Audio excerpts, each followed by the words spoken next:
compels you to answer discovery. What court? If it's your court, you set the rules, and nobody can order you to do anything in your court. Obviously, you're not moving in common law. Obviously, you're moving under somebody else's case number. Obviously, you haven't established your own case, created your own claim, and filed your claim in a court that was competent to seat a jury.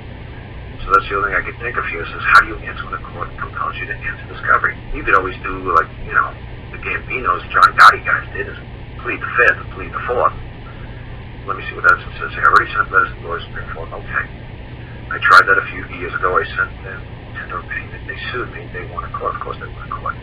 Oh, man, in Alaska. I see that. Yeah, that's the man who's saying that the attorney's trying to bring a foreign judgment now into Alaska. Oh, yeah, they can bring a foreign judgment against you. That judgment is, oh, yeah, that's a perfectly legitimate. Anytime you have a foreign judgment, oh, yeah, that foreign judgment could change you any place where common law is competent to hear it. So they could drag you to England, they could drag you over to Australia. Oh, yeah, they could chase you around with a foreign judgment. Absolutely. Just like your marriage is going to be recognized no matter what country you go to, basically, that has a common law jurisdiction. So, yeah, I remember talking to you a while back. He's trying to collect. Yeah, all you have to do is simple. I explained this a million times. Who taught me this? I'm trying to remember which show that I listened to years ago that you folks can go back and listen to and just say, oh, that's not Karl's crazy belief, that's somebody else's. It's true. Because you folks all know UCC. You guys all know negotiable Lynch. Maybe it was, I don't want to say Gordon Hall, because I think that poor man is in pretty big trouble right now, so I don't want to pipe myself with Mr. Gordon Hall. But it's UCC 3, 501, 503, and 507. Everybody knows that. Everybody knows it's a ping pong match. Everybody knows whoever drops the hot potato loses. So you send him a proposal that you're willing to settle a debt. Throw it out there. People say, oh, no, don't ever recognize that you owe it. Hey, you know what? If you want to play the debt game, it's really simple. And especially in this nation. And maybe in other countries it won't work. But in this nation, if you make it to a commercial entity, if you make it to a fiction, not to another man, and another man, you just basically have to say, please forgive me, and he basically has to do it. But in this country, with a corporation, you can play the old Trump card and say corporations were created to cause no harm to man. If a corporation causes harm to man, I could claim that they cease to exist, and I could say that they must cease to exist immediately, anything that's causing me harm. And they have to abide by my wish, order, and demand. As a man, they cannot cause me harm. So right now, you're still on a two-dimensional playing field, which is fine. Stay two-dimensional, stay a person, stay a corporation, stay in in a financial world, dealing on paper and pen. That's fine, because I won't. Hey, Karl, you won't destroy your credit. Yeah, who's this? Hey, this is the Alaska guy. Hey, my wife was talking to me while you were answering that part about the courts, and I followed your. I got the emails from you about sending the letters, to what man or woman would they bring into court under oath or affirmation. And like I said, they just ignored it, and then they filed motions to compel and motions for sanctions against me. And, okay. So what you would have to do is you would have to open up your own case, and you could say there is an entity causing me harm and making a false claim against my good name and my person, and I'm making a claim now in a court of record, and I want to have this matter heard, but you must answer me within 21 days. I want to move the court for the full judgment against you. And is that in the federal common law court, or? No, that's just normal local district court. Because you said he moved the foreign judgment to a local court, right? Local district court in Alaska. No, not federal or state court. State court. There you go. It's simple then. You just tell them, hey, you know what? I believe this man is, because see, that's what's bad. It's hard for me to tell you people this stuff, because basically I'm telling you it's all based lie. But when you're doing it to a two-dimensional entity, you know what? They ain't got no vocal cords, and they can't say he's bullshit. So you can basically just run over two-dimensional worlds like a freight train. But the only thing bad about that is, like I say to people, look, I showed somebody how to run over two-dimensional. I showed him how to run over Rent-A-Center like a freight train. So when he ran over Rent-A-Center like a freight train, Mr. Hostler, I told him Mr. Best, he's dead now, though. Mr. Senior's dead. But they came to me one day, and they said to me, rent the center. Says I owe $300 for the sofa, and I've had hard times here. But, he's a hillbilly. You've seen a video of where I live. He lives down at the bottom of the hill. He's got like a little junk shop down at the bottom of the valley. So he says to me, times are hard right now, and I can't pay for my sofa. And they have a warrant dead out here against me, and they're going to come and they're going to seize the property out of my home. Should I just give it back to rental center, or should I wait for the warrant debt to be executed and the writ of attachment be attached to that warrant debt? I said, well, why don't you just pay the damn thing off? And just keep your sofa. Do you want to keep your sofa? He said, well, yeah, absolutely. Do you want to see your credit rating good with Rent-A-Center and everybody else in the world? He said, well, yeah, absolutely. I said, well, pay the damn thing off. I said, how much do you owe? He said, $300. I said, how much can you come up with? He says, well, about $1. I said, can you come up with $1 a day? $30 a month?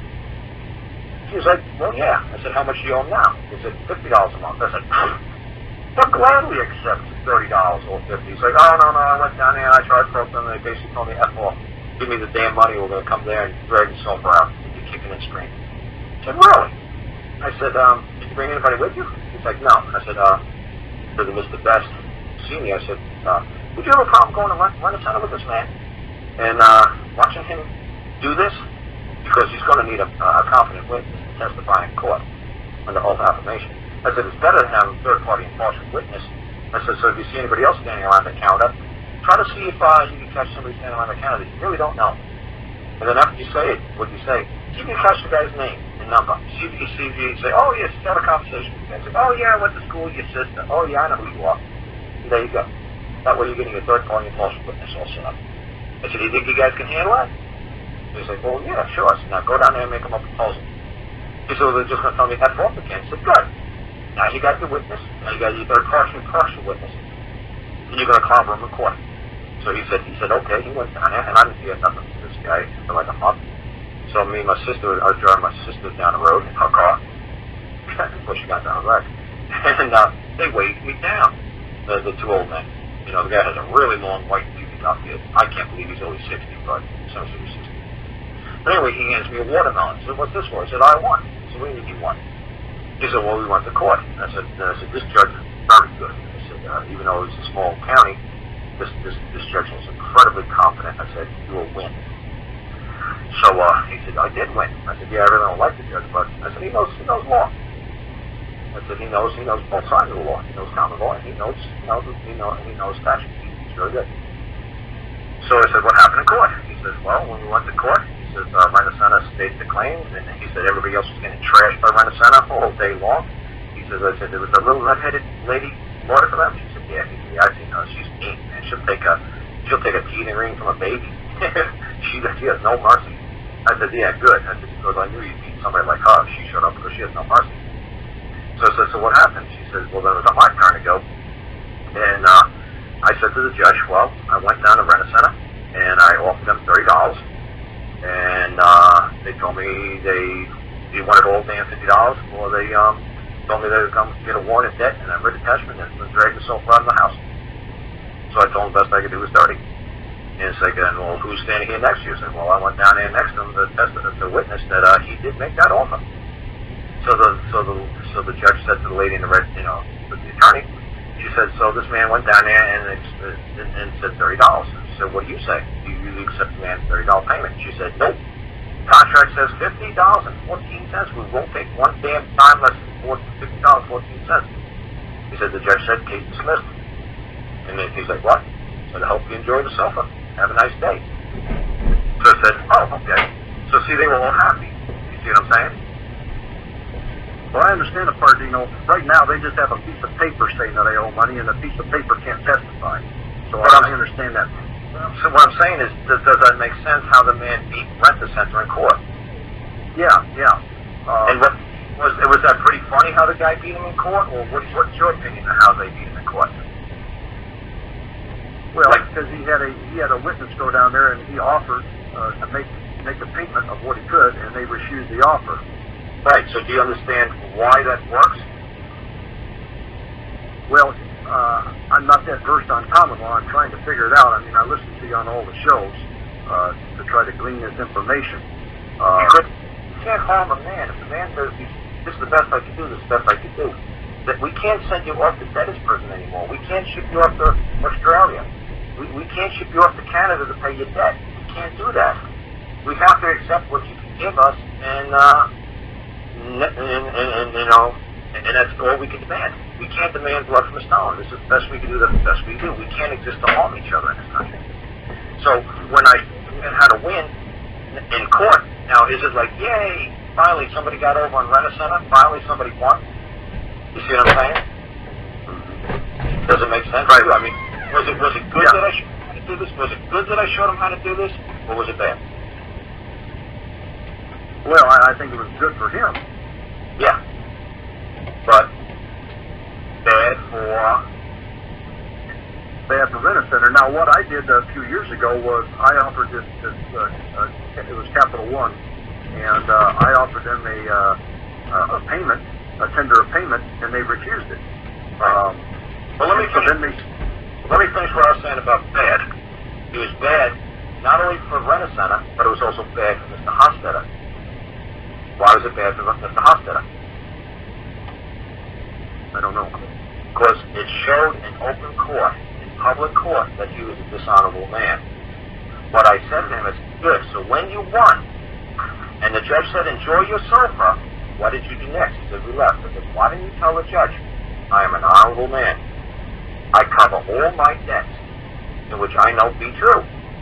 I know I still owe $300. Please allow me to offer Rent-A-Center just one more time before we leave today and business is concluded, $30 a month for the next 10 months. Did you do that? He's like, no. And I said to my sister, this is a dishonorable man, and so is he. Even though they're a couple years older than us, that's dishonorable. When you know there's a legitimate debt which you accrued, and you've got a service or a product, regardless of who it is, even if it's a little 3-year-old and you know you can chip them and get away with it, even though it's Rent-A-Center and you know that they're a fictional entity and you know they got more money than God, whatever, and they screw a lot of people. Right is right and wrong is wrong. You always have to be an honorable person. So I said, what's going to happen now, Mr. Hofstadter? I said, you have a lot of children and you get in a lot of trouble. So you guys come and ask me for legal help all the time. I said, so what's going to happen is the next time they see one of the Hofstadters in front of his court, he's going to say the apple doesn't fall very far from the tree. And he's just going to presume all your sons are dishonorable because they're old men. And he's not going to cut you guys any slack. So I said to my sister, I said, so you understand? You're not getting over on Rent-A-Center. You're not getting over on Bank of America. You're not getting over on anybody.